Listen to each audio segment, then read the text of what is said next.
Bab 2048, Sebelum Perang.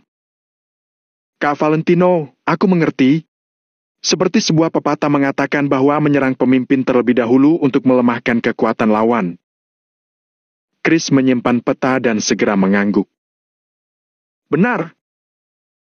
Valentino mengangguk pelan sambil berkata, selama ketua mereka terbunuh, para musuh itu pasti akan menjadi rusuh. Setelah tidak memiliki pemimpin, mereka hanya bisa memilih menyerah kepada kita atau dibunuh oleh kita. Pikiran Valentino sangat sederhana dan tegas. Tanpa kepemimpinan ketua, para musuh wilayah timur itu pasti akan langsung berantakan. Dalam kondisi seperti itu, rencana Valentino akan lebih mudah dijalankan. Chris mengangguk sambil menjawab. Baiklah, aku mengerti. Selain itu, tidak peduli pada situasi seperti apapun, keselamatanmu sendiri adalah yang terpenting. Aku tidak akan memberimu perintah mutlak seperti kamu harus menyelesaikan misi atau sebagainya. Ketika bersamaku, misi utama kalian adalah bertahan hidup. Begitu sesuatu yang tidak terduga terjadi, langsung mundur dan jangan pernah berpikir untuk menyelesaikannya dengan paksa. Apa kamu mengerti? Kamu harus mengukir kalimat ini dalam benakmu. Ketika Valentino mengucapkan kata-kata ini, nada bicara dan ekspresinya sangat serius. Ini. Chris tertegun dan tidak bisa berkata-kata untuk sementara waktu. Bagaimanapun juga, bagi Chris, setiap misi yang diberikan oleh Valentino sangatlah penting. Jadi, ketika Chris sudah melakukannya, dia pasti akan menggunakan segala cara untuk menyelesaikannya. Namun sekarang, Valentino malah menyuruh Chris untuk menyerah ketika menghadapi situasi yang berbahaya. Ini. Chris mungkin tidak bisa melakukan ini. Ketika melihat Chris tidak berbicara, Valentino segera melangkah maju dan meraih kerah Chris sambil berkata, dalam hatiku, aku bisa menerima kegagalan misi. Tapi, aku tidak bisa menerima kematian kalian. Apa kamu mengerti? Kak Valentino, aku mengerti. Kamu jangan khawatir. Kalau terjadi sesuatu, aku akan melindungi diriku sendiri terlebih dahulu. Chris pun buru-buru mengangguk tanpa mengatakan apa-apa lagi. Benar. Valentino mengangguk sambil berkata, misi utama adalah melindungi diri sendiri. Hanya dengan bertahan hidup, kita baru bisa memiliki kesempatan untuk terus melakukan tugas. Kalau sudah meninggal, tidak akan memiliki apa-apa lagi. Valentino memang sangat khawatir dengan Chris dan yang lainnya. Namun, hal-hal ini selalu membutuhkan seseorang untuk melakukannya, sehingga Valentino hanya bisa terus mengingatkan mereka. Chris tertawa terbahak-bahak, lalu berpura-pura tidak peduli dan berkata, aku mengerti, Kak Valentino, kamu tidak usah khawatir. Aku bukan anak kecil lagi, kok. Terlebih lagi, aku sudah mengikuti banyak kali pertempuran. Ini semua hanyalah masalah kecil. Valentino melirik Chris, tetapi dia tidak berkata apa-apa. Valentino tahu karakter Chris. Chris memang kelihatannya lebih terbuka dan riang, tetapi ketika menyangkut hal-hal penting, dia tetap akan bersikap teliti. Karena itu, Valentino merasa agak lega. Baik, pergilah bersiap-siap. Valentino menunduk untuk melihat waktu, kemudian berkata, 10 menit kemudian, kita berkumpul di alun-alun. Chris segera pergi menjalankan perintah. Dia pun mulai mengumpulkan pasukan. 10 menit kemudian, di alun-alun besar Camp Malven. Pada saat ini, prajurit berpakaian hitam yang tak terhitung jumlahnya berdiri di alun-alun. Semua orang terlihat sangat bersemangat. Tatapan mata mereka pun penuh antisipasi. Karena mereka tahu bahwa dengan adanya Valentino yang memimpin mereka, mereka pasti akan menjadi tak terkalahkan. Pada saat ini, Valentino sedang berdiri di panggung setinggi 6 meter sambil melihat semua orang. Malven langsung melangkah mundur, lalu berkata pada Valentino dengan sopan. Valentino, semua orang sudah ada di sini. Ayo ceramahi mereka. Valentino mengibaskan tangannya, lalu berkata dengan tersenyum. Kak Malven, kamu adalah ketua mereka. Seharusnya kamu yang melakukan mobilisasi sebelum perang. Sudahlah, jangan menolak. Aku, Malven, hidup dengan sederhana. Apalagi Pak Hanaga juga pernah mengatakan sebuah pepatah kepadaku bahwa jangan curiga saat mempekerjakan orang lain dan orang yang mencurigakan jangan dipekerjakan. Karena aku percaya padamu, aku tidak akan mencurigaimu, juga tidak akan takut kamu merebut kekuasaanku. Ayolah, jangan sungkan. Tidak peduli kamu membuat keputusan apapun, aku akan mendukungnya tanpa syarat. Malven mengatakannya dengan sangat serius. Dapat terlihat bahwa semua kalimat itu memang berasal dari lubuk hatinya. Baik. Valentino merasa dirinya akan terlihat munafik jika terus menolak, sehingga dia pun tidak berbicara apa-apa lagi. Tap, tap. Valentino melangkah ke tepi panggung tinggi. Para prajurit yang sudah bersiap di bawah pun berdiri dengan tegap. Tatapan Valentino perlahan menyapu wajah semua orang yang ada di bawah. Jumlah prajurit di kamp Malven hampir 110.000 orang. Sementara di ujung paling kanan adalah 20.000 prajurit Maple Pavilion yang dibawa Chris kemari. Saat ini, pandangan Valentino perlahan menyapu wajah semua orang yang terlihat sangat bersemangat itu. Mereka tidak perlu tahu terlalu banyak. Mereka hanya perlu tahu bahwa pemuda di hadapan mereka yang bernama Valentino ini dapat membawa mereka menuju kemenangan. Selain itu, pemuda ini juga dapat membuat kehidupan mereka menjadi lebih baik dan mendapatkan perlakuan yang sangat bagus. Bagi orang-orang yang bertarung di medan perang, ini sudah cukup. Saudara-saudara, Valentino meletakkan kedua tangannya di atas pagar sambil tersenyum tenang. Dia tidak terlihat gugup sama sekali. Valentino yang sekarang bukan lagi Valentino yang baru saja tiba di segitiga emas. Tidak peduli dari ekspresi ataupun sikap dalam mengatasi hal. Kak Valentino! Begitu Valentino selesai berbicara, lebih dari 120.000 prajurit berpakaian hitam langsung menyapa Valentino dengan serempak. Valentino bertepuk tangan, lalu tiba-tiba bertanya. Katakan padaku, apa yang kalian inginkan? Seketika, semua orang pun kebingungan. Awalnya, mereka semua sudah siap untuk mendengarkan kata-kata motivasi Valentino. Namun, Valentino malah tidak melakukan itu. Sebaliknya, dia malah bertanya apa yang mereka inginkan. Akan tetapi, hal semacam ini tidak asing bagi Chris. Karena Chris tahu bahwa karakter Valentino memang seperti itu. Kamu dapat mengatakan apapun yang kamu inginkan. Selama kamu melakukan sesuatu untukku, selama kamu setia padaku, maka aku dapat memberikan apapun yang kamu inginkan. Valentino tiba-tiba berdiri tegak dan berteriak. Katakan, apa yang kalian inginkan?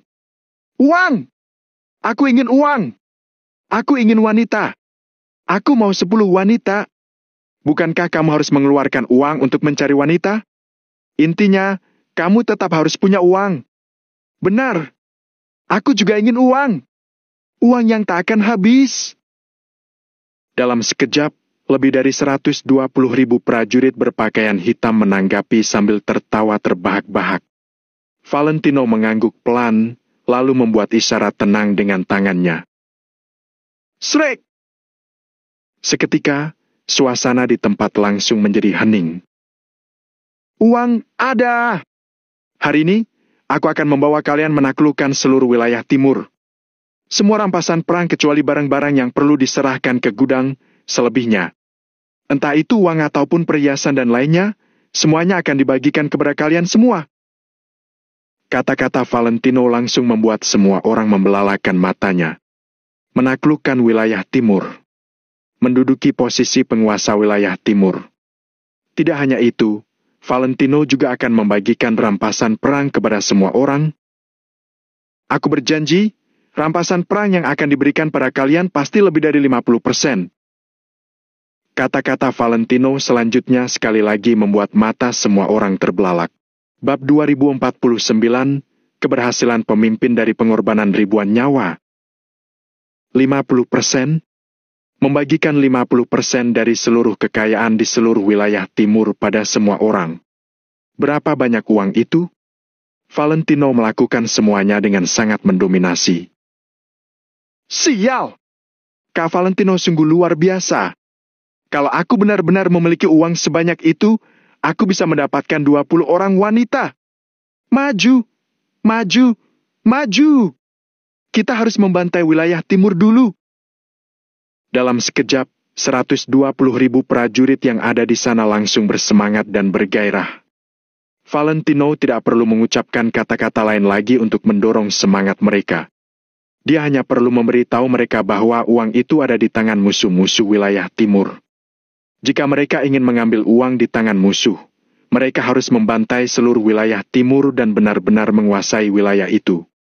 Harus dikatakan bahwa metode seperti ini jauh lebih efektif daripada Valentino berbicara panjang lebar.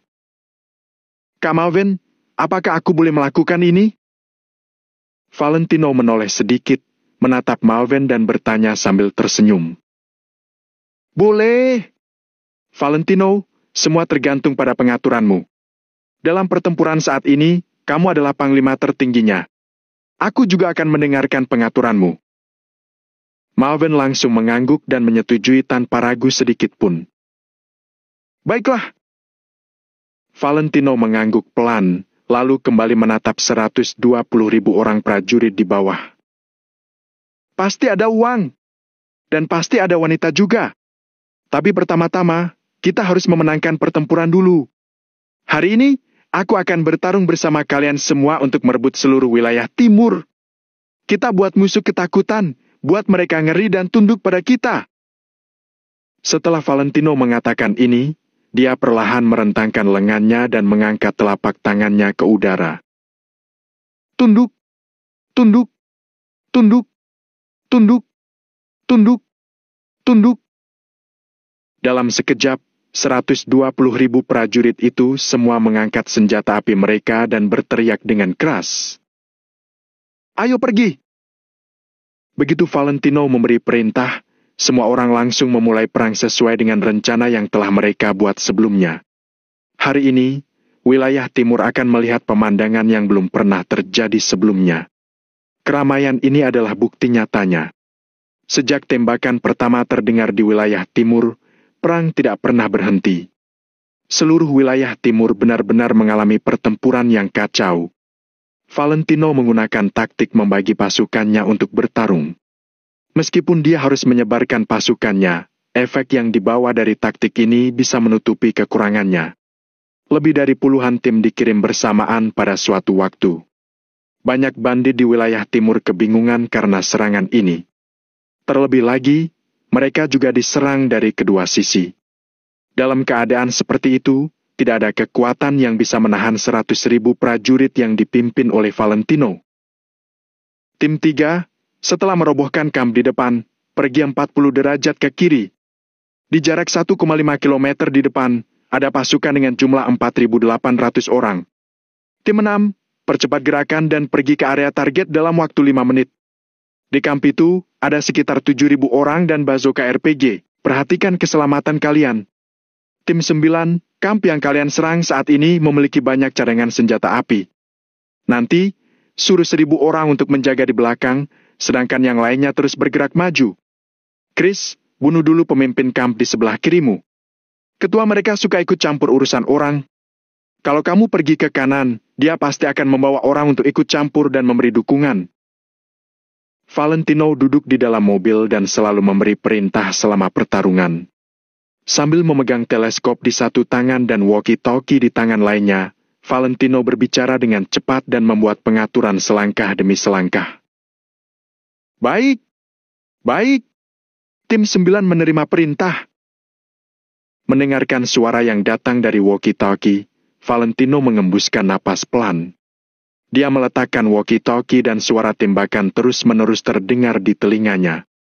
Dari kiri, kanan, depan dan belakang, ada gelombang suara senjata yang menderu.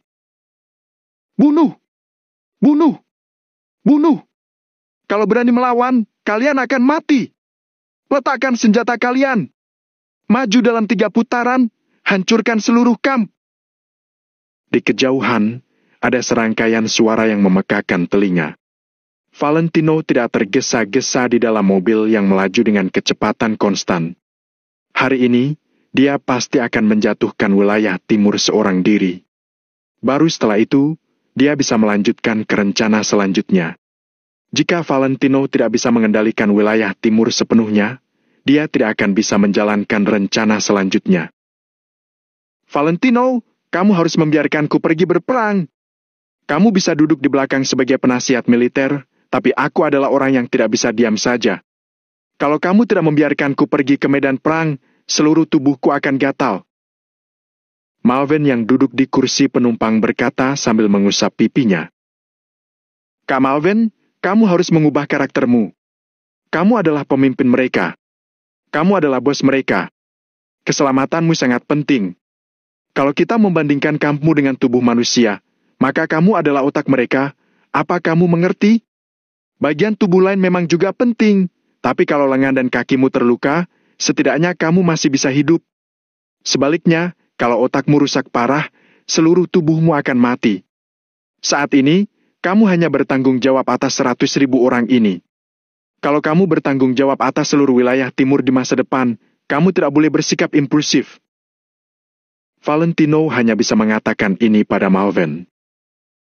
Singkatnya, walaupun prajuritmu boleh mati, kamu tidak boleh mati. Meskipun kata-kataku terdengar sedikit kasar, kenyataannya memang seperti itu. Valentino yang sekarang sudah mengalami peperangan yang tak terhitung jumlahnya, sehingga mentalitasnya telah berubah secara drastis. Dia akan selalu mempertimbangkan bagaimana caranya mendapatkan keuntungan maksimal, terutama di medan perang. Malvin, sebagai sang ketua, tentu saja tidak boleh sampai terluka. Jika nyawa bos dalam bahaya, anak buahnya tidak akan memiliki pemimpin dan pasti tidak akan mendapatkan akhir yang baik. Oleh karena itu, keselamatan sang ketua harus diutamakan. Keberhasilan seorang pemimpin diperoleh dari pengorbanan ribuan nyawa. Kalimat ini sudah diwariskan selama ribuan tahun. Kalimat ini juga bisa dipakai dalam berbagai masalah. Baiklah, aku mengerti. Malvin mendengarkan kata-kata Valentino dan tidak lagi mengungkit masalah pergi untuk bertarung secara langsung. Tentu saja, apa yang aku katakan ini tidak mutlak. Ketika tidak ada pilihan lain, kita hanya bisa mengangkat senjata kita dan berperang secara langsung. Jadi, tolong Kak Malvin tidak keberatan dengan itu. Valentino tersenyum samar dan menjelaskan lagi. Baik, baik. Malvin mengangguk lagi, menandakan bahwa dia mengerti maksud Valentino. Kak Valentino, musuh-musuh itu semuanya berlari ke arah timur laut. Tepat pada saat ini, suara Chris datang melalui walkie-talkie. Tadi, mereka membawa orang untuk menyerang musuh. Akibatnya, beberapa pasukan di sisi lain langsung ketakutan dan mulai melarikan diri. Apakah kita mau mengejar mereka?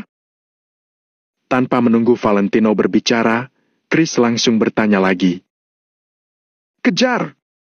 Tapi, jangan mengejar terlalu cepat.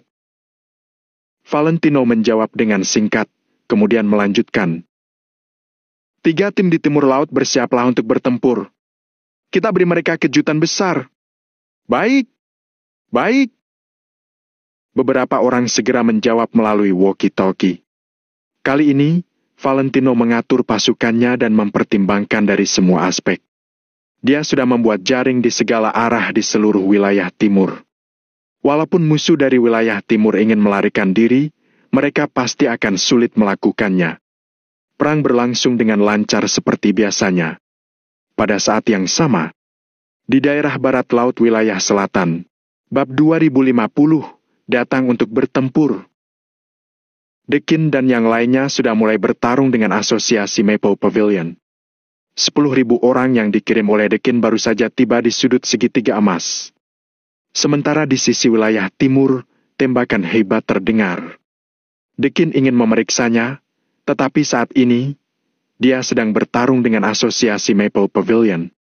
Jika dia terganggu untuk mengurus hal-hal lainnya, dia tidak akan bisa fokus bertarung. Namun, meski Dekin tidak menyelidiki situasi di wilayah timur, John tidak diam saja. Segera, panggilan dari John masuk. Aku ingin kamu mengirim orang ke wilayah timur untuk memeriksa situasi di sana. Lihatlah dari kubu mana pertempuran itu berasal. Begitu telepon terhubung, John langsung memberikan instruksi tanpa basa-basi. Tuan John, apa perlu memeriksanya? Sekarang kita seharusnya mengarahkan fokus penuh kita pada asosiasi Maple Pavilion. Kalau kita terganggu karena melakukan hal lainnya, aku khawatir kita tidak akan mendapatkan hasil yang kita inginkan. Dekin ragu sejenak, tetapi tetap menjawab dengan suara pelan. Kalau aku menyuruhmu untuk pergi, kamu pergi saja. Apa kamu sudah tidak mau menuruti kata-kataku? John mendengus dingin dan segera menaikkan volume suaranya. Tidak, bukan begitu Tuan John. Dekin terkejut dan buru-buru menjelaskan. Saat ini, dia sama sekali tidak berani menyinggung John. Bagaimanapun, meski saat ini Dekin memiliki 100.000 prajurit di aliansi besar wilayah selatan, dia juga mengerti dari mana datangnya prajurit ini. Tanpa John, wilayah selatan akan langsung dihancurkan oleh asosiasi Maple Pavilion. Lalu apa maksudmu? Kamu tidak perlu banyak bertanya tentang apa yang aku suruh kamu lakukan. Kamu hanya perlu melaksanakannya saja dan menurut. Menurut tanpa syarat. Apa kamu paham? Nada bicara John terdengar sangat tegas, membuat Dekin takut dan hanya bisa mengangguk terus-menerus. Ya. Tuan John, aku akan segera mengirim orang ke sana.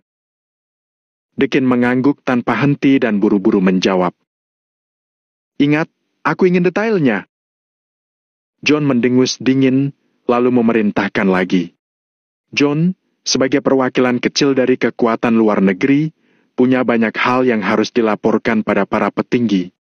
Entah itu wilayah selatan atau wilayah timur, tempat-tempat ini semuanya berdekatan dengan negara Nagon. Jika kekuatan luar negeri ingin berurusan dengan negara Nagon, mereka harus memulainya dari area ini. Oleh karena itu, sudah jelas seberapa pentingnya area-area ini. Jika bisa, mereka juga ingin menaklukkan keempat area ini. Hanya saja, saat ini mereka belum mendapatkan kesempatan itu. Namun, walaupun mereka belum mendapatkan kesempatan ini, mereka harus memikirkan cara untuk mempelajari lebih lanjut tentang situasi di sana. Memahami musuh dan diri sendiri adalah satu-satunya cara untuk memenangkan semua pertempuran. Ya, Tuan John, aku pasti akan menyelesaikan tugas ini dengan baik. Dekin buru-buru menjawab dengan nada penuh hormat. John tidak mengatakan apa-apa lagi dan langsung menutup telepon. Dekin pun perlahan meletakkan ponselnya dan segera mengirim sekelompok orang ke wilayah timur untuk memeriksa keadaan di sana. Tuan Dekin, gawat! Asosiasi Maple Pavilion sudah beraksi. Pada saat ini, seorang bandit wilayah selatan berlari dengan cepat dan melaporkan dengan napas terengah. Ada apa ini? Bicaralah yang benar. Dekin sedikit mengernyit dan bertanya sambil menggertakkan giginya. Bandit wilayah selatan itu mengambil napas sebelum melanjutkan. Orang-orang kita baru saja melangkah maju kurang dari 2.000 meter, tapi asosiasi Maple Pavilion sudah muncul. Mario yang memimpin, diikuti oleh 100.000 orang. Mereka berangkat dari kamp dan menyerang ke arah kita. Orang-orang kita tidak berani melanjutkan pertempuran. Sekarang, mereka sudah kembali. Tuan Dekin, apa yang ingin mereka lakukan? Apa yang harus kita lakukan? Ekspresi wajah bandit wilayah selatan ini sangat gugup. Bagaimanapun, taktik yang Mario gunakan terakhir kali itu benar-benar meninggalkan kesan yang mendalam pada mereka. Mario membagi 100.000 orang menjadi 10 tim, kemudian membiarkan tim-tim itu keluar masuk wilayah selatan secara bergiliran. Dengan cara itu, mereka langsung membunuh sebanyak 20.000 orang bandit. Taktik ini benar-benar sangat menakutkan. Kenapa kamu panik? Dekin menggertakkan giginya sedikit, lalu mengarahkan kursi rodanya keluar. Tuan Dekin, ada 100.000 orang di asosiasi Maple Pavilion. Jarak mereka hanya tersisa kurang dari 7 km dari perbatasan wilayah selatan. Tuan Dekin, mereka makin dekat dengan kita. Jaraknya hanya tersisa 5 km. Tuan Dekin, jaraknya kurang dari 3 km. Tuan Dekin. Para bandit wilayah selatan terus berdatangan dan melaporkan berita pada Dekin. Pada saat ini, aliansi besar wilayah selatan yang baru dibentuk oleh para bandit wilayah selatan merasa panik dan tegang. Nama asosiasi Maple Pavilion seperti pedang yang menggantung di atas kepala mereka. Pedang ini bisa jatuh kapan saja dan menebas kepala mereka. Dalam keadaan seperti itu, siapa yang tidak akan merasa takut? Dekin juga sedikit ketakutan. Apakah asosiasi Maple Pavilion akan melakukan pertempuran penuh? Tidak, seharusnya tidak. Perjanjian antara John dan Hanaga bukanlah omong kosong belaka. Tidak peduli seberapa besar keberanian asosiasi Maple Pavilion, mereka tidak akan berani melanggar perjanjian ini. Mungkinkah asosiasi Maple Pavilion sedang bersiap untuk melakukan semuanya seperti terakhir kali? Mereka akan mengirim tim-tim kecil secara bergantian untuk menyerang. Tuan Dekin, 100.000 orang dari asosiasi Maple Pavilion sudah tiba di perbatasan kita. Pada saat ini, bandit wilayah selatan lainnya berlari kemari untuk melaporkan situasinya pada Dekin. Dekin menggertakkan giginya dengan penuh kebencian. Saat ini, John menyuruhnya untuk mengirim orang dan memeriksa situasi di wilayah timur. Sementara itu, asosiasi Maple Pavilion membawa 100.000 orang kemari dan bisa menyerang kapan saja. Bukankah ini membuat Dekin tidak bisa berbuat apa-apa? Sekarang tidak perlu mengkhawatirkan mereka. Aku akan memilih beberapa orang untuk pergi ke wilayah timur dan memeriksa situasi di sana. Sementara semua yang lainnya akan ikut denganku ke perbatasan. Dekin terdiam selama beberapa saat sebelum akhirnya mengambil keputusan ini. Dia jelas tidak akan berani melawan kata-kata John. Oleh karena itu, dia harus mengirim orang untuk memeriksa wilayah timur. Namun, Dekin juga tidak akan diam saja di sini. Bagaimanapun juga, dia tidak tahu apa yang akan asosiasi Maple Pavilion lakukan sekarang. Jadi, dia harus bersiap. Tuan Dekin, kalau begitu kami saja yang pergi. Kami cukup familiar dengan medan di area aliansi selatan yang itu. Kalau ada masalah yang muncul, kami bisa segera menyelesaikannya. Tepat pada saat ini, seorang pemuda maju dan mengajukan diri. Dekin menatap pemuda itu dengan saksama. Pemuda itu adalah salah satu anggota aliansi selatan yang masih hidup. Kata-katamu cukup masuk akal. Kalau begitu, kalian bisa pergi ke sana. Dekin berpikir sejenak, lalu menyetujui gagasan itu. Bagaimanapun, anggota aliansi selatan yang masih hidup ini jelas lebih akrab dengan medan di sana daripada Dekin. Jadi, merupakan hal yang tepat jika Dekin mengutus mereka ke sana. Baik, Tuan Dekin. Kalau begitu, kami akan pergi bersama. Kalau ada masalah di sini, silakan panggil kami. Pemuda itu segera mengangguk, lalu perlahan mundur dan pergi. Segera, sebuah tim yang terdiri dari hampir 10.000 orang meninggalkan kamp aliansi besar wilayah selatan dan bergegas menuju tempat di mana tembakan terdengar di wilayah timur. Di sisi lain, Dekin segera mengeluarkan perintah dan membawa 20.000 orang ke daerah perbatasan. Dia ingin melihat apa yang akan dilakukan asosiasi Maple Pavilion. Bab 2051, Moral. Wilayah selatan, di daerah perbatasan barat laut. Awalnya Dekin menempatkan 20.000 orang di sini, tetapi sekarang dia membawa 20.000 orang lagi. Jadi, jumlah orang di sini sudah lebih dari ke-40.000. Dekin mendongak, lalu melihat 100.000 prajurit Maple Pavilion yang semuanya berdiri tegak saat ini. Seperti biasa, Mario berdiri di depan kerumunan dan bertatapan dengan Dekin. Mario, asosiasi Maple Pavilion mengingkari janji kalian. Kamu bilang kamu tidak akan memanfaatkan kekacauan. Kamu bilang kamu akan bersikap adil dan jujur.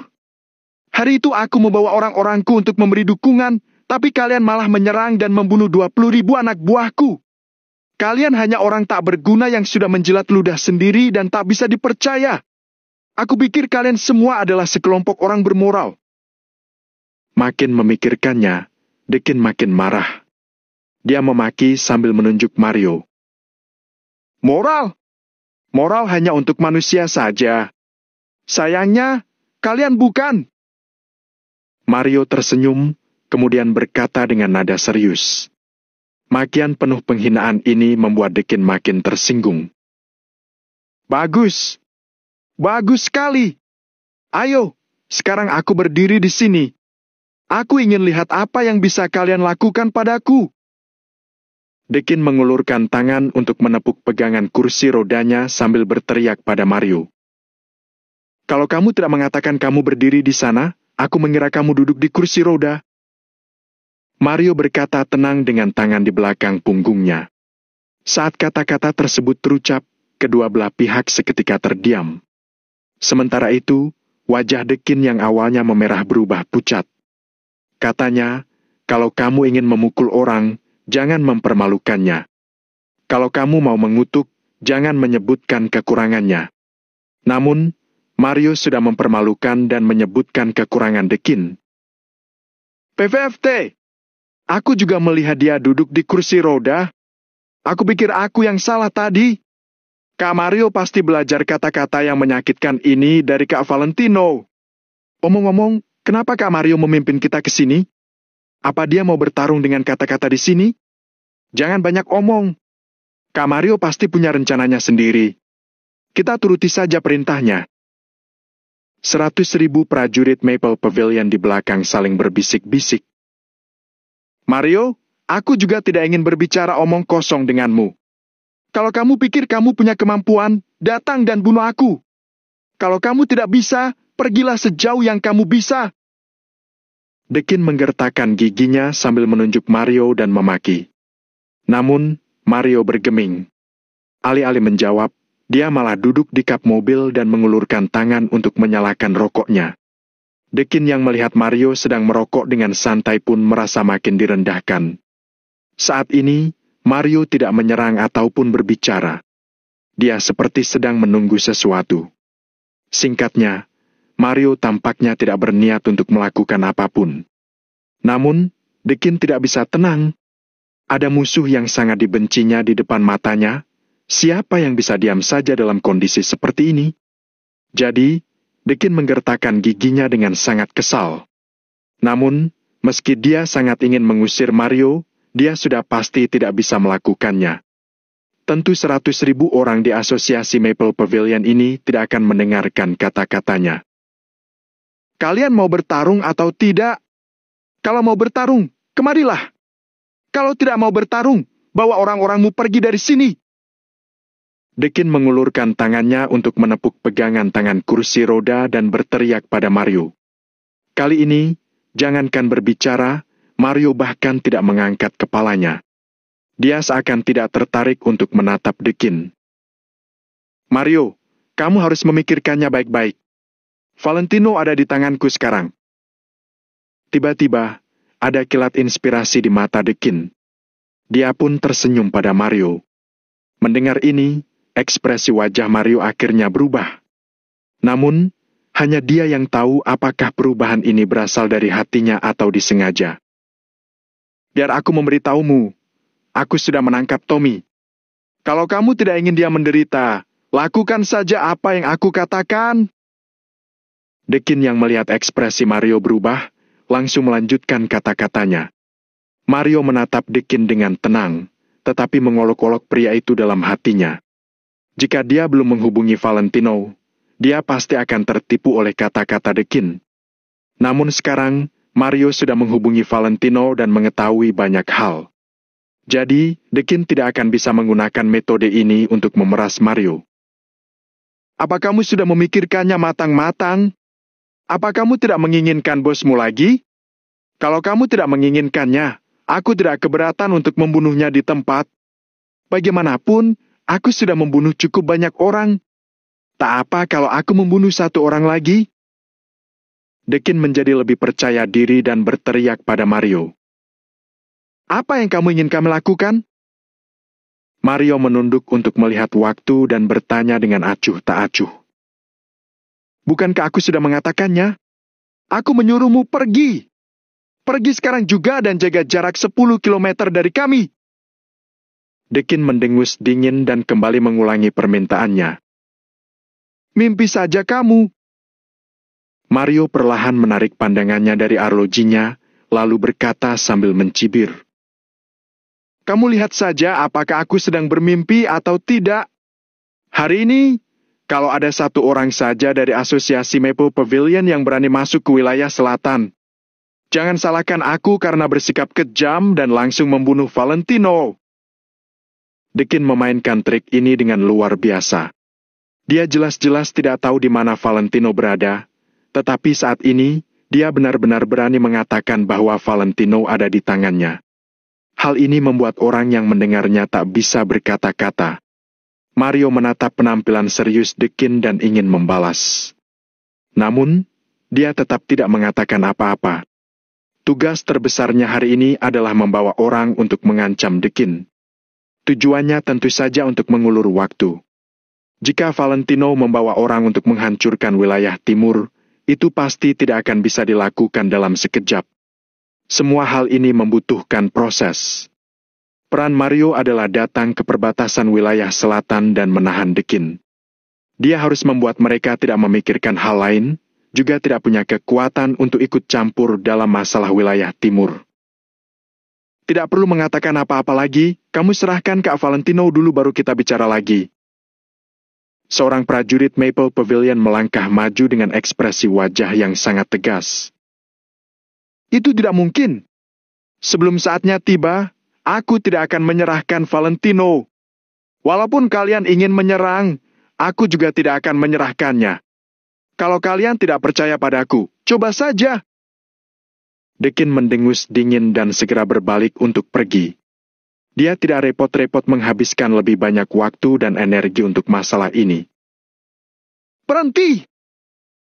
Dekin baru saja mengambil langkah pergi ketika dia dihentikan oleh Mario. Apalagi yang kamu mau? Kalau kamu ingin mengatakan sesuatu, katakan saja. Kalau tidak, pergilah. Dekin melambaikan tangannya dengan sedikit tidak sabar. Dia berbalik untuk menatap Mario, lalu berkata seperti itu. Apa aku sudah mengizinkan kalian pergi? Kalian pikir kalian bisa pergi begitu saja? Mario perlahan-lahan maju beberapa langkah dan berteriak pada Dekin. Aku bisa pergi kapanpun aku mau. Itu bukan urusanmu, kan? Dekin tertawa marah, lalu kembali memberikan perintah. Dia mengisyaratkan semua orang untuk pergi bersamanya. Tim pertama, isi peluru dan segera maju untuk menyerang. Mario segera memerintahkan tanpa ragu-ragu. Seolah Mario sudah mempertimbangkan rencana ini dalam pikirannya sejak lama. Bruk, bruk, bruk. Tim pertama yang berjumlah hampir 10.000 orang pun bergegas maju. Bab 2052, semuanya sudah siap. Orang-orang ini semuanya dipersenjatai dengan baik dan lengkap. Dor, dor, dor. Setelah 10.000 prajurit Maple Pavilion memasuki wilayah selatan, mereka bahkan tidak ragu sedikit pun dan mulai menarik pelatuk dengan membabi buta. Dor, dor, dor. Boom, boom, boom. Dalam sekejap, peluru melayang di area perbatasan ini, membuat suasana menjadi ramai. Begitu peluru tim pertama habis, tim kedua langsung maju. Mario mencibir dan memerintahkan lagi. Baik. Tim kedua juga berisikan hampir 10.000 orang. Begitu mereka memasuki wilayah selatan, mereka juga langsung menembak. Dekin awalnya berpikir untuk membawa orang-orang pergi. Namun, pada saat ini, ada banyak tembakan senjata di belakangnya. Jadi, dia tidak mungkin bisa pergi. Sial! Asosiasi Maple Pavilion sungguh suka menindas orang. Aku rasa kalian memang cari mati. Dekin seketika menjadi marah dan segera memberi perintah. Para bandit di wilayah selatan mulai melakukan perlawanan. Dor, dor, dor, dor, dor, dor. Peluru berterbangan dengan liar dan kedua belah pihak langsung memulai baku tembak yang sengit. Namun, di bawah perintah Mario, prajurit Maple Pavilion mundur sambil bertarung. Sebenarnya, di situasi saat ini, prajurit Maple Pavilion hanya bisa terus mundur. Karena pasukan mereka hanya berjumlah 10.000 orang, sedangkan wilayah selatan memiliki 40.000 hingga 50.000 bandit. Mario mengambil teleskop, lalu melihat sekeliling. Dia samar-samar masih bisa melihat pergerakan di sekitarnya. Puluhan ribu orang di sekitar Deakin saat ini hanya tersisa sedikit. Lebih banyak orang yang bersiap untuk menyergap. Selama prajurit Maple Pavilion berani masuk jauh ke wilayah selatan, kemungkinan bandit-bandit itu akan langsung keluar dan menyergap prajurit Maple Pavilion.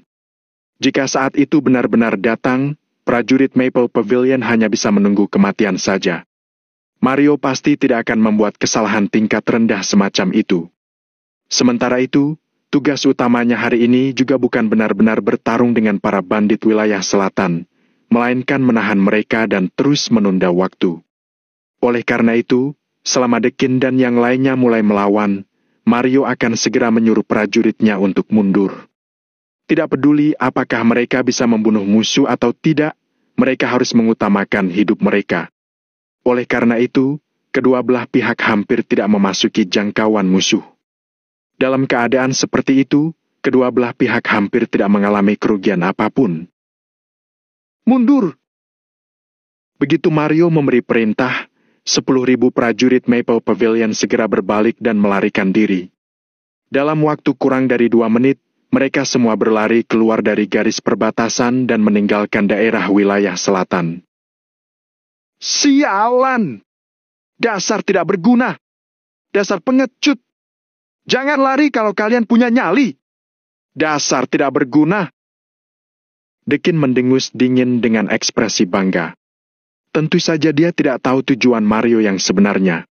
Oleh karena itu, di matanya, Mario dan yang lainnya tidak mendapatkan keuntungan apa-apa kali ini.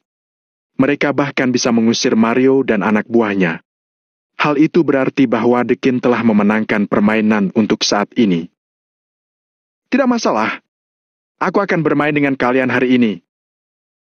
Mario memainkan korek api di tangannya sambil duduk di kap mobil dengan ekspresi tenang.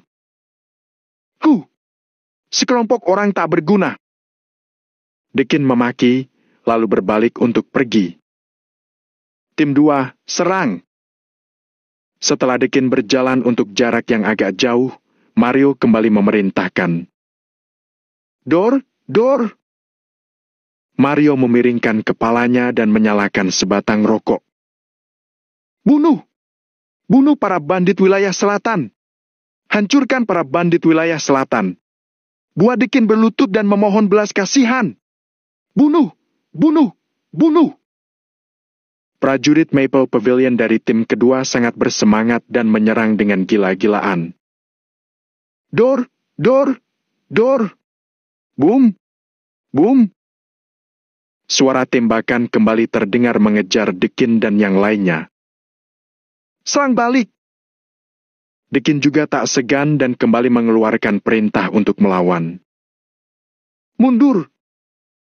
Mario mengembuskan asap rokok dan tersenyum sebelum memberi perintah untuk mundur. Dalam waktu singkat, prajurit Maple Pavilion sekali lagi melarikan diri dari jangkauan wilayah selatan. Amarah Deakin hampir meledak. Apa yang asosiasi Maple Pavilion ini inginkan?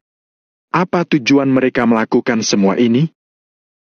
Meskipun aku tidak bisa mengalahkanmu sampai mati hari ini, aku masih bisa membuatmu mati kelelahan. Lihat, aku memiliki 100.000 orang di belakangku dan ini hanya setengah kekuatan asosiasi Maple Pavilion. Masih ada 100.000 orang di kamp asosiasi Maple Pavilion yang selalu siap bertempur. Hari ini aku membagi mereka menjadi 20 tim dan akan membuat kalian mati kelelahan.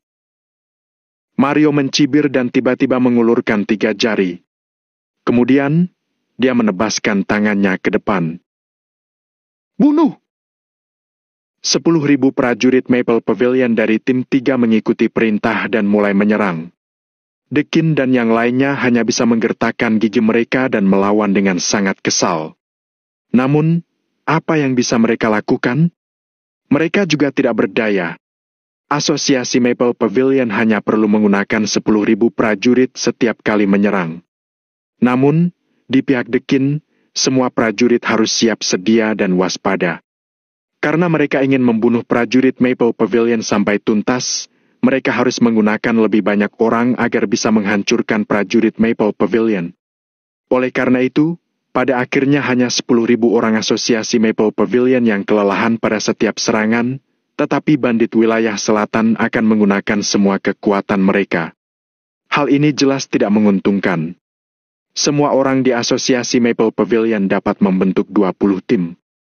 Dalam satu putaran, mereka bisa mengirimkan 20 tim. Jika satu putaran tidak cukup, mereka akan melakukan putaran kedua. Walaupun mereka tidak bisa membunuh bandit wilayah selatan, mereka bisa membuat para bandit itu kelelahan. Bandit wilayah selatan juga tidak bisa melakukan apa-apa. Sampai sore hari, Mario tidak melakukan hal lainnya, hanya memulai perang gerilya dengan para bandit wilayah selatan. Jika musuh mundur, dia akan mengejar. Jika musuh mengejar, dia akan mundur. Tindakan Mario ini menggambarkan kata tidak tahu malu dengan sangat baik. Namun, efek yang didapat juga sangat jelas. Meskipun Mario tidak bisa membunuh bandit wilayah selatan, dia bisa menahan semua orang Dekin. Mario bisa membuat mereka tidak punya pilihan dan tidak memikirkan hal lainnya. Waktu pun berlalu. Matahari bergerak perlahan di langit dan akhirnya tenggelam di barat. Hari makin larut dan malam pun datang. Namun, konfrontasi antara asosiasi Maple Pavilion dan para bandit wilayah selatan masih terus berjalan. Sial! Asosiasi Maple Pavilion ini sudah gila! Tuan Dekin, apa kita tidak akan makan? Prajurit kita sudah tidak punya tenaga untuk bertarung tanpa makan. Sial! Aku tidak percaya asosiasi Maple Pavilion gila itu tidak lapar. Mereka juga sudah di sini dari tadi. Baru saja semua orang mendiskusikan masalah ini, mereka melihat cahaya yang menyilaukan dari arah asosiasi Maple Pavilion. Mario sepertinya sudah bersiap untuk melakukan perang yang berlarut-larut ini sejak awal, sehingga dia juga sudah menyiapkan lampu sorot kemari. Brengsek! Apa mereka sedang makan? Bandit wilayah selatan berseru dan berteriak dengan mata terbelalak. Saat ini, semua prajurit asosiasi Maple Pavilion mengeluarkan makanan instan, lalu mulai makan dan minum. Pada saat ini, para bandit wilayah selatan baru mengerti. Sebelumnya Mario tidak berkata omong kosong. Dia benar-benar ingin melawan para bandit wilayah selatan sampai akhir dan kemudian membuat mereka mati kelelahan. Sialan! Cepat bawa makanan dan bersiap untuk gelombang serangan mereka berikutnya. Dekin menggertakkan giginya, meletakkan teleskopnya dan berteriak. Baik, baik, baik. Semua bandit di wilayah selatan segera meletakkan senjata api mereka, mengeluarkan makanan instan dan mulai makan. Bunuh! Bunuh! Bunuh! Pada saat ini, asosiasi Maple Pavilion melakukan serangan lain. Sialan! Para bandit wilayah selatan benar-benar ketakutan. Beberapa orang bahkan belum sempat menelan sesuap makanan mereka dan hampir mati tersedak di tempat.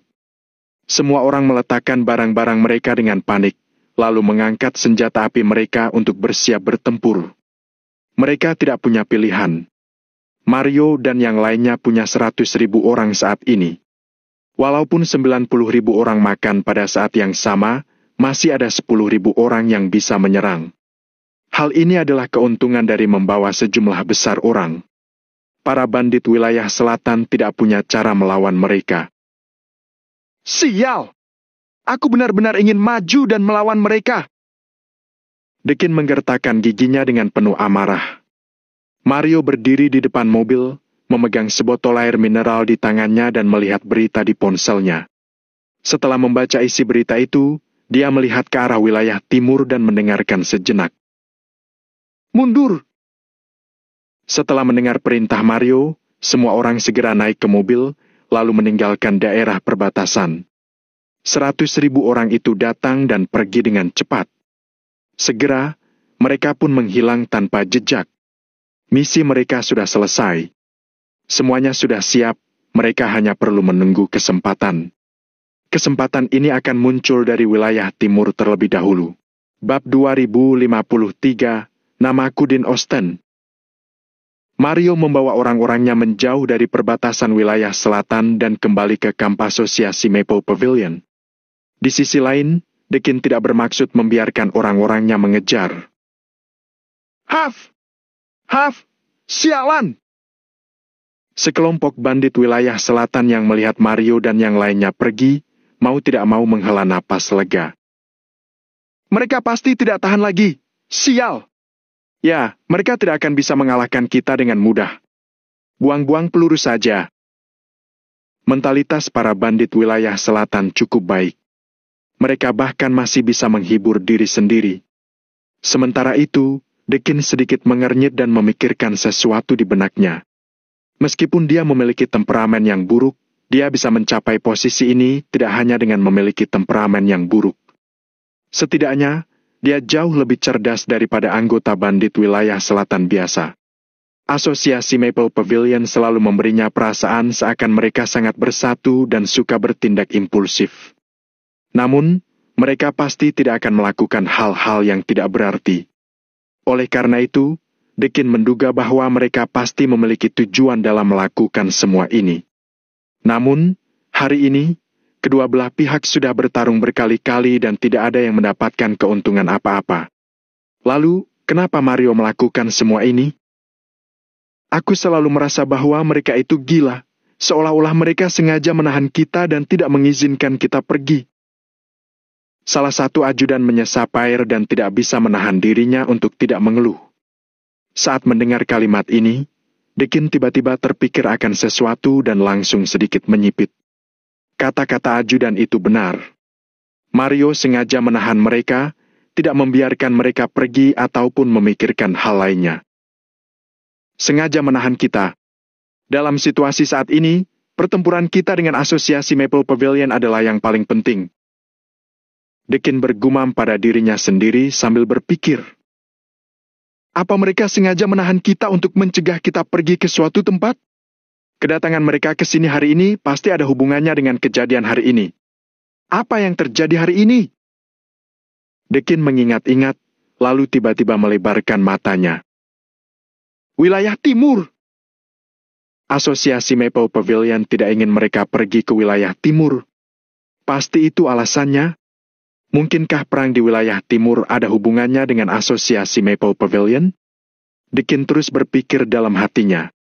Dia selalu merasa jawaban di hatinya seakan siap untuk keluar. Namun, ada lapisan tipis di hatinya yang membuatnya tidak bisa mengeluarkan jawaban ini. Tidak bisa, aku harus menelpon Tuan John. Aku harus mengatakan ini padanya dan menyuruh dia menganalisisnya. Jantung Dekin berdetak kencang. Jika asosiasi Maple Pavilion berhubungan dengan kekuatan wilayah timur, itu benar-benar akan menjadi masalah besar. Makin memikirkannya, Dekin makin merasa tidak tenang. Dia pun segera mengeluarkan ponselnya. Tuan Dekin, teman-teman yang pergi ke wilayah timur untuk menyelidiki keadaan di sana sudah kembali. Pada saat itu, ajudan mengetuk pintu dan melaporkan dengan hormat. Sudah kembali? Baguslah. Biarkan mereka masuk. Dekin segera melambaikan tangannya. Di dalam hatinya, dia berpikir untuk memahami dulu situasi di wilayah timur. Setelah itu, dia baru akan melaporkan situasi di wilayah timur pada John. Segera, dua pemuda yang dipimpin oleh ajudan itu berjalan masuk ke ruangan. Tuan Dekin. Setelah kedua pemuda itu masuk, mereka terlebih dahulu menyapa Dekin dengan hormat. Apa kalian baik-baik saja? Apa kalian semua aman? Dekin terbatuk dan berpura-pura prihatin. Saat ini, dia memiliki lebih dari 100.000 prajurit. Sekarang merupakan waktu yang tepat baginya untuk mengambil hati orang-orang ini. Jadi, dia masih harus melakukan ini. Namun, ketidakpedulian di matanya mengungkapkan pikirannya yang sebenarnya. Terima kasih atas perhatiannya, Tuan Dekin. Kami baik-baik saja. Kami semua tidak keluar dari daerah wilayah selatan. Jadi, meski ada pertempuran di wilayah timur, kami tidak terluka. Pemuda itu menunjukkan tatapan haru dan buru-buru menjawab. Bagus. Kalau begitu katakan padaku, bagaimana situasi di wilayah timur? Dekin tidak peduli apakah kedua pemuda ini benar-benar aman atau tidak. Dia pun melambaikan tangannya dan menanyakan ini. Tuan Dekin, memang ada pertempuran yang terjadi di wilayah timur, tapi waktu pertempurannya tidak lama. Lalu aku mengirim beberapa teman untuk diam-diam melihat situasinya. Pada akhirnya, aku menyadari bahwa serangan mendadak Tuan Dekin di wilayah timur yang membuat mereka jadi cemas. Sebagian dari mereka merasa bahwa mereka perlu bekerja sama untuk berurusan dengan kita. Sebagian orang lagi merasa bahwa ada kelompok bandit wilayah timur yang sedang berpura-pura menjadi kita dan menghabisi kekuatan lainnya. Intinya, muncul banyak pendapat yang berbeda, lalu lebih dari belasan pasukan itu tidak mencapai kesempatan sehingga mereka langsung mulai bertempur. Pemuda itu berbicara dengan sangat tenang dan kata-katanya sangat jelas. Dia dengan cepat melaporkan situasinya. Hahaha, begitu saja? Apakah para bandit wilayah timur ini bodoh? Hahaha, tidak heran di antara keempat perbatasan utama, wilayah timur selalu menjadi yang terlemah. Sekarang aku tahu alasannya. Setelah mendengar ini, Dekin tidak bisa menahan tawanya. Benar, benar. Aku merasa bahwa orang-orang di wilayah timur ini tidak bisa dibandingkan dengan Tuan Dekin. Tuan Dekin bisa saja menghabisi mereka dengan santai. Pemuda itu mengangguk terus dan menatap Dekin dengan kekaguman di matanya. Dekin sangat menikmati pujian ini. Bagus. Siapa namamu? Dekin jelas-jelas mengetahui bahwa pemuda ini sedang menjilatnya, tetapi dia masih merasa sangat senang. Tuan Dekin, namaku Din Osten. Pemuda itu terbatuk dan buru-buru membungkuk sambil menjawab. Din Osten? Nama yang bagus. Aku ingat bahwa ada pemain NBA bernama Osten juga. Sekarang Dekin sedang merasa sangat senang dan segera mengucapkan beberapa kata lagi. Ya, Tuan Dekin. Apa kamu suka basket juga? Aku juga sangat menyukai Osten. Nada suara Din penuh keterkejutan. Haha, tentu saja. Aku ini punya banyak kemampuan. Dekin tertawa sambil berkata. Baiklah. Din, di masa depan, kamu bisa bekerja di sisiku. Aku rasa kamu cukup cerdas. Baik. Din merasa sangat terkejut. Kemudian, dia berlutut di tanah dan berteriak keras. Terima kasih Tuan Dekin, karena sudah menganugerahiku hadiah besar ini. Aku pasti akan melaksanakan tugasku dengan baik dan membantu Tuan Dekin menyelesaikan masalah. Haha, bagus. Bagus. Dekin tertawa, lalu memberi isyarat agar pemuda itu pergi. Din dan pemuda lainnya membungkuk, lalu pergi. Keterkejutan di wajah mereka tetap tidak berubah. Setelah keluar dari ruangan, Din melihat sekeliling, lalu senyuman di wajahnya segera menghilang. Matanya berkilat penuh kemuakan. Akhirnya aku mengerti kenapa kamu menjadi ketua kami. Pemuda di sampingnya melirik Din dan bergumam dengan suara pelan. Tolong panggil aku Bos Din, terima kasih. Din menyentuh kepalanya dan menjawab dengan bangga. Ya, Bos. Pemuda itu menggelengkan kepalanya tanpa da'a, kemudian berkata dengan suara pelan. Ayo pergi. Masih ada banyak hal yang harus kita lakukan. Din mengangguk, kemudian berjalan menjauh. Hati-hati. Meskipun kamu dekat dengannya, itu juga merupakan tempat paling berbahaya. Pemuda di belakang mengambil 2 langkah cepat, lalu menyusul Din dan berbisik padanya.